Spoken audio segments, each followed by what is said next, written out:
普仁奖是灵鹫山开山主持信道法师在2003年抱着关心、爱心和慈悲心的服务社会的生命关怀理念所创立。每年在各中小学校选拔出品德优良并且积极向上的学生。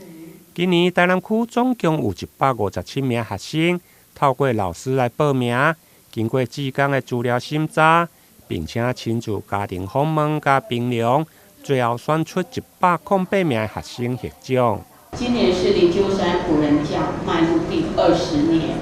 那也是我们台南区的第18年。那这18年来，这20年来，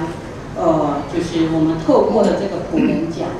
或许获奖的同学的这个数字，我们可以清楚的看到数字，但这背后的意义跟这个过程，我想这是非常的无价。那我们取名为这个得奖的这些同学是为小太阳。那我想这个小太阳它无非就是不仅它能够闪耀自己，那还可以温暖照耀别人。